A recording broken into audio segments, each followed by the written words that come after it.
over. That's good we found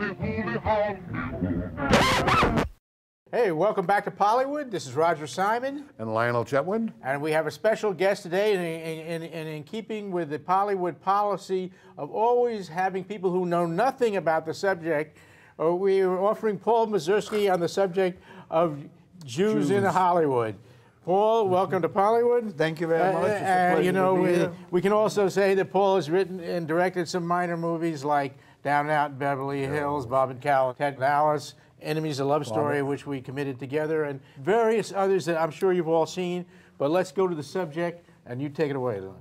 All right, the genesis of this, and the reason you're here is because you're the expert on this.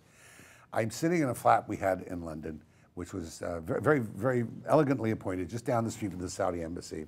And there on our huge flat screen TV, provided for the largely Arab clientele, 200 channels, of which about 110 were Arab language. Mm-hmm. The program's original version English, with Arab subtitles. And almost on every channel, they were playing Curb Your Enthusiasm. Now, I'd watched Curb Your Enthusiasm. I'd found humor in it. Jews scalping tickets to the High Holy Days, Jews doing this, Jews doing that. But in this context, with Arab subtitles, surrounded by Arabs, knowing in every room they were watching it, I thought to myself, Amos and Andy. This is Amos. If this was blacks doing this about blacks, it would go to the Supreme Court. And it occurred to me that probably the most venomous strain of anti-Semitic fertilizer going out through the world is coming from Hollywood. And while it may seem reasonable in LA 90049 or Brentwood or 90210, do these people realize what's happening? Now, you were here at the beginning, at the very beginning, when Hollywood first started to recognize that there were Jews in America. Well, I want to go back. Well, I want to wait a second.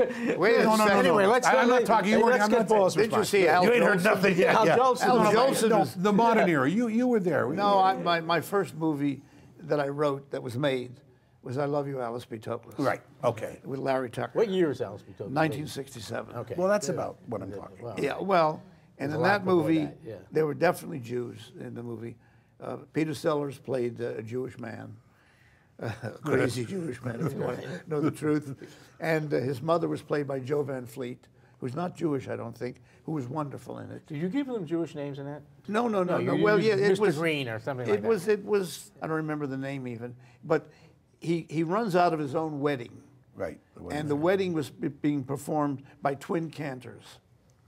I found, because when I lived in Brooklyn years ago, in the 50s, the 30s rather, 40s, there were two twins, all that stuff, for bar mitzvahs and weddings. I found two brothers. I used them in the movie. They were wonderful. And then the head of the studio, when he saw the movie, he liked it, but he was very worried about the cantors singing in Hebrew. You understand? So there was a sort of, seemed to me, anti-Semitic. What are you afraid of? They were afraid at that time of something being too Jewish. They were also afraid a little bit about marijuana, which was a key thing in the movie. Yeah. Alice B. Toklas, you know, Right, sure. all of that. So that was the beginning of my Most of your movies, though, have featured Jewish protagonists. well, not most. Not most. I can go down the list, Right. which I'm happy to do. But Down and Out in Beverly Hills was a magnificent film. You could say they were Jews, but they were more cultural stereotypes. They were a phenomenon. And Richard's character, that I'm sure was Jewish. They were Jews, but like they didn't have to be Jews. They were Jews like me, in a sense. I something mean, like Curb you Your want to know the Enthusiasm- truth? Yeah. I never thought about it. I always want to know the truth. I never thought about it till the movie was far over, years later. Okay. It's a takeoff in a way on me and my wife. My wife is not like Bette Midler at all. And she's not Jewish. And she's not Jewish. But we're nouveau riche. No! Yeah. Let's face it. That's what it was about. Right. So I deliberately didn't make them Jewishy. But in Next Stop Greenwich Village, which is my story of me leaving home in Brooklyn and going to Greenwich Village, I made them Jewish. Shelley Winters was a Jewish woman. He's a Jewish guy. In the first shot of the kid who played my character, he takes a yarmulke out. He's packing to go to Greenwich Village. He takes the yarmulke and puts it on his head. So you know right away he's Jewish. I've dealt with Jews in Moscow on the Hudson. He wasn't Jewish, but I had a lot of Jewish stuff in it. Enemies of Love Story is all Jewish. Well, it starts that way. It starts, yeah. But, Now, I know the story well. Of course, my favorite story about Enemies of Love Story is that when I pitched it to Disney, whatever they were called, Touchdown, I said it's a movie. It'll be a movie about a guy who's got 3 wives at the same time, which they love to hear. I don't think they ever read it. No. Because later... It's about the Holocaust. Yeah. Herman Broder has come to New York City to begin a new life. Married to the woman who saved his life during the war, but in love with another woman until the woman they said was dead turns up in New York very much alive. Eventually, when it's delivered, they wanted to update it. You know what Michael Eisner said to me, look, Paul, how much would it cost? I said, $10 million. He said, but can't you do it for less? I said, but it takes place in 1953, well, 51. I can't, I need 10 million. He said, well, why can't you update it? So I said, well, I could make it, no, I said you could make a Cambodian with a Cambodian guy with 3 wives. You know, all of that.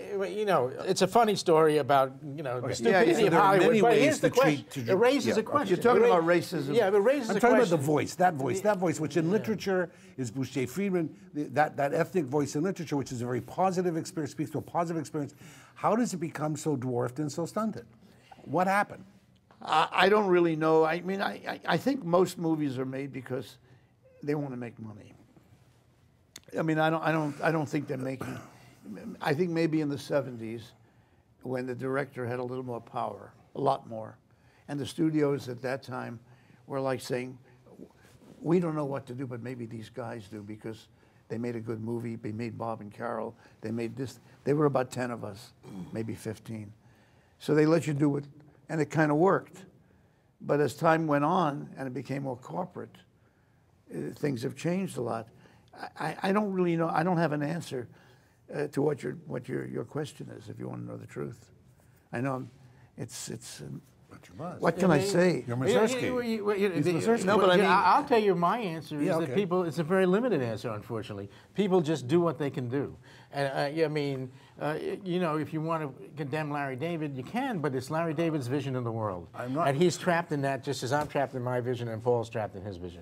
I mean, we can all try to expand our vision and do different things.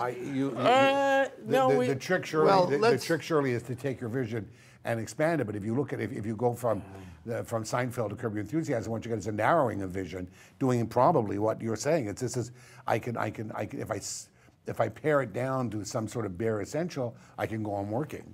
I mean, I think that's part of it, but I think it's also okay. So let me ask another question. Part of it. Is there a responsibility to think twice about what you're doing when you do those things? Obviously, you don't do it about blacks. You're bringing up a very good point.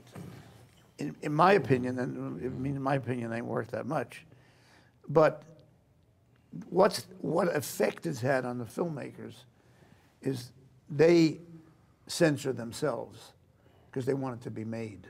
So they're less. In other words, if it's about Iraq or about something very clear to them, they just do it. If it's something very personal, I think they avoid it a lot.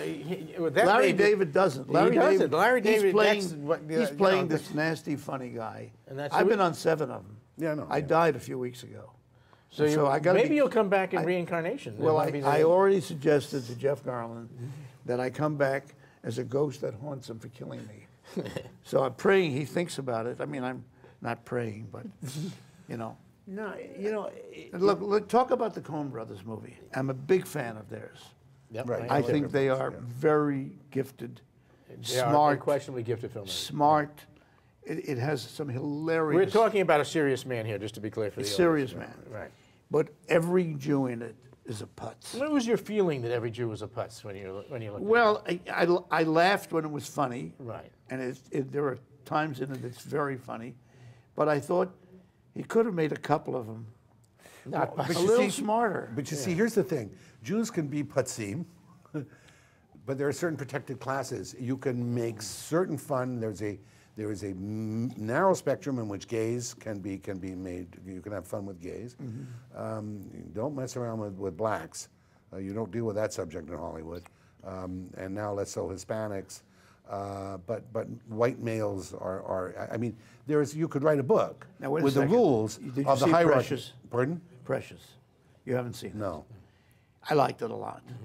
A lot of African Americans are against it Yeah, I read because that. it's showing. Yeah, that's beginning to happen. Let's come back to the Coen Brothers movie for a moment, though, because your point interested me, because you're sitting there watching this movie, you're laughing at the good jokes, but there's not a Jewish character there that you can say you empathize or that you identify with personally. I mean, look, I've known you for 133 years. Yeah. You're a very bright guy. You're a good person. And sometimes I get frustrated with you, as I do with all my friends. Of course. It's a human experience. Yeah. But I love you as a person. And if I made a movie about you, I would look for good parts and I'd show you foibles. Oh, no, I don't mind the foibles. Right, of course. But I would like to have seen one or two of them being. Saving graces. Saving graces. It's saving A little graces. What bit happens more. is that these characters become so harsh, they are robbed of their saving graces. You And see- now then that plays all over the world with Arab subtitles, and they say, you know what, Jews made that, it must be true. See, I want to say See, one. I think there are socio-political implications to doing that. But that's my problem in life. I see those things. I There made are not. fun of the people in many of my movies. Of course. But I like the people in my own way. Yeah, no, of And course. some of that comes through. Yeah, That's- affection comes it's through, that yeah. simple. But also, if you're making it if you were making a movie about 7 black characters, and you would make damn sure that 2 or 3 of them, or some number, were okay folks. Yeah. More like life. Whereas, if you're making a movie about 7 Jewish characters and all 7 are dysfunctional, Well, that's not life, they were really. pretty. I mean, 6 might be dysfunctional. but 7 The won't. main guy, whoever played him, I don't know his name, is very good, but he's kind of a nebbishy. One of the best parts in it is his wife is leaving him for another guy, and the other guy is hilarious. He's hilarious beyond belief. You'll see. Yeah. He'll make you laugh out loud. Well, that's good. Yeah, I saw the movie at a regular theater, you know, all of that. Right. Seeing them, by the way, on the little screen is not the same. Well, it's not, but we're forced into It's it. not. But, I know, but I know. You can do it on. It's I not, watch but them that's on part of 42 part of our inches. victimology. But you know, is that we have to. I've worked with a Jewish man. It'll surprise you. His name was Little Richard. In down and out in Beverly Hills. We shot late on a Thursday night, and I told him we have to finish shooting on Friday night. And he said to me, I can't work Friday night. I said, why not? He says, it's Shabbos. I said, Richard, what are you talking about? You're not. He said, I'm a Jewish man. I'm going to have to go to the synagogue, blah, blah, blah, blah. I said, well, if you can't work Friday, it's going to cost you $110,000 because I don't have a cover set. He said, well, let me go have a talk. He went into his limo, came back out about 10 minutes later. He said, I just talked to the good Lord. He said, I could work to 2 o'clock in the morning on Shabbos. Well, I think on that note, we're going to wrap this up. Well, maybe we can get Little Richard on here to discuss Jews and You mean cinema. we're already finished? Well, you have anything else to add on this? I'd like to tell you one joke. Okay, Please, well, I one thought good that Two was a jokes. joke. No, Okay, I'll give one you more 2 joke. jokes. We're going to hear a joke. Schwartz meets Cohn in the garment district. Okay. He says, I heard about the fire. He says, shh, tomorrow. That's the joke I tell in Yippee. The other joke is this old guy is on Fairfax Avenue in L.A. Nice. He's crying, he's weeping. A young man walks up and says, what's the matter? He says, what's the matter? He says, I'm 85 years old. He says, yeah, but you look pretty good. I'm 85 years old. I got an 18-year-old girl back at the apartment. He says, the best sex I ever had. He says, so why are you crying? He says, I forgot where I live. Well, See, you can't get away from those jokes. No, you can't. See, they're, now, they're okay. One last question. Yeah. Does those jokes make Jews look good or bad? in my them look human. opinion, It makes them look great. makes them look good. It makes them look funny. It's good, They're human. funny. It's good human anyway. But we And gotta scalping wrap- tickets on Night Holy Days Right. doesn't make them look good. Right. I'm sorry. All right. Paul, we're going to have you back again. If I can find it. To discuss Irishmen in the movies or something. I will Or just- maybe Stanley Kubrick in the early days, which would be a really Kubrick. interesting. Kubrick. Because Paul worked with Kubrick. I made as his first movie. I was in his first. in his first film, and we could discuss Kubrick in general. This is Roger Simon. And Lionel Chetwynd. We'll be back. Hooray for Hollywood. That's good. We found it. Hooray, Hollywood.